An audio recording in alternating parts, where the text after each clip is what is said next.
Hey, what's up everybody? It's Jason. Welcome back to the channel. I hope you're doing well. Today we're doing another album review for HAIM's Women in Music Part 3. So the album kicks it off with a track called Los Angeles, and while it wasn't one of my favorite songs off the album, I think it was still a really strong start. And a lot of that can actually be attributed to the instrumentation for this song. I think there's maybe 4 or 5 different instruments that you can kind of distinctly hear throughout the runtime, and while that might sound like overkill or the song's just kind of going to drown out in noise, it actually wasn't the case. It worked really well. And I think the reason that is because each instrument they weren't like playing over top of each other.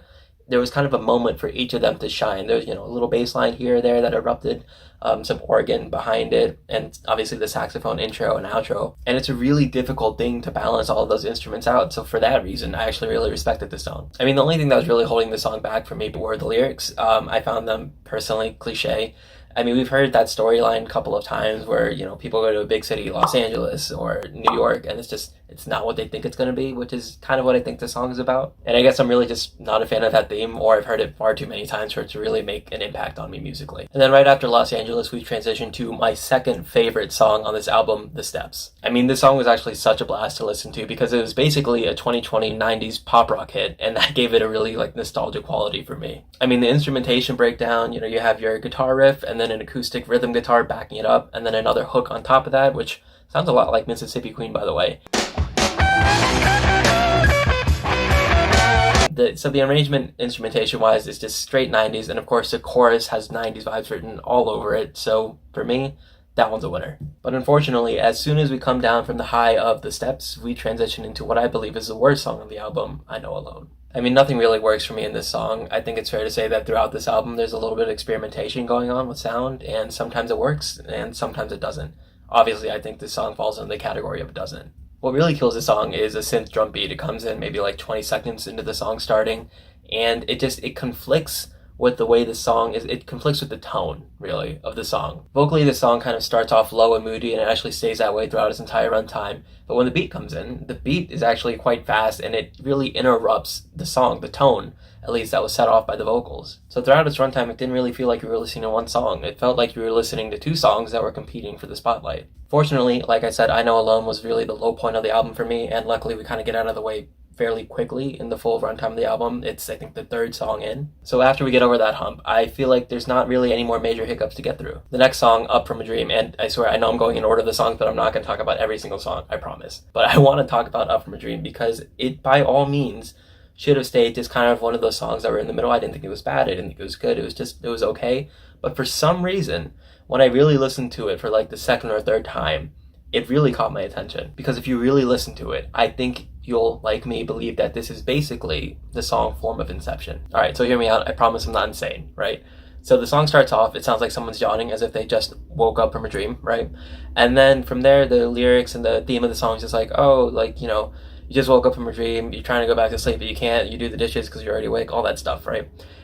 So it just kind of passed me by the first time I listened to it, but the second time I listened to it, there's a lyric I heard after the solo, after the interlude, if you will. It went something like, are we already up from the dream, or do we have to wake up? And I was like, wait, I didn't hear that the first time. So I was thinking to myself, like, wait, okay, this whole time they've been singing as if they were awake this whole time, and then they just threw in a line that said, maybe we are, maybe we're not sure, which is very similar to the main idea of Inception, where you get to the kind of main conflict of Leonardo DiCaprio's character, Cobb, and his wife, who, they go into Inception, she wakes up, but she thinks that they're still dreaming, like there's one more level that they have to get through in order to get back to reality. So that line really reminded me of that plot line. So that's why I think Up From a Dream is basically the song version of Inception. And then on top of that, the 3rd time I listened to it, that's why I think the guitar, like in the interlude you hear a guitar solo, you basically 2 guitars. But it's not like the Allman Brothers where they're just like harmonizing on top of each other. It's the complete opposite, actually. One guitar is playing, and then there's a second guitar that comes in that sounds like it's playing almost a half step down from it. And I was like, why does it sound like that? It was almost like annoying to listen to the first time. But then the 2nd and 3rd time, as I was kind of unfolding the layers of the song, as you will, it made me wonder why they did that, because it was clearly purposeful, right? And it's just like, is that you saying like you're not actually awake, wake up? That's why there's kind of this distortment and difference between the 2 sounds. I don't know. And then the last part of this theory, and I promise I'll stop. The last part of this theory is at the end of the song, you hear an alarm clock go off. Alarm clocks usually signify, okay, it's time to wake up, which to me is basically the same thing as the end of Inception, where he spins the top, right? And then it starts to wobble, but then it cuts. So you don't really know if it's real or not real. Same thing here. And then, like I said, I think everything moving forward from I Know Alone made for a really strong album. My personal favorite track off the entire thing was Don't Wanna. Interestingly enough, I think it was the most simple song in terms of structure and instrumentation, but that's kind of what I loved about it. I thought the production for the song from start to finish was really clean, and the chorus was just really catchy. It made for what I thought was the best song on the album. And that kind of transitions us into what I didn't really love about this album. I mean, there are a lot of different sounds going on from song to song. We already talked about The Steps, which was like a 90s pop rock thing, and then there's 3 AM, which had very 70s, 80s vibes to it, and then you finally have a reggae-inspired song called Another Try. And I mean, ordinarily, I think it would be fantastic for an artist to be able to bend genres like that and go between different songs so easily. But to have them all on the same album made me feel like I wasn't really listening to a whole cohesive album, more just like individual songs that happened to be collected together. Ultimately, it made me feel like there was never really a tone or a rhythm established to this album. There wasn't a real flow to it, and that to me takes away from the experience. And if I'm being nitpicky, the other thing I didn't really like about this album was actually the sound mixing in a couple of the songs. I'm talking about Gasoline and I've Been Down in particular. Usually something like sound mixing doesn't really bother me, but for some reason in those 2 songs, the snare drum was just, it felt like it was overpowering the vocals and it made it really hard to hear. I would try and turn it up for some reason to hear the vocals, but obviously that just made the drums even louder, and after a while, it's all I could focus on. But obviously overall, I thought this was a really strong album. The only weak points for me were I Know Alone and another song we didn't really talk about called All That Mattered. But if you've listened to it, you probably already know what my problem is with it.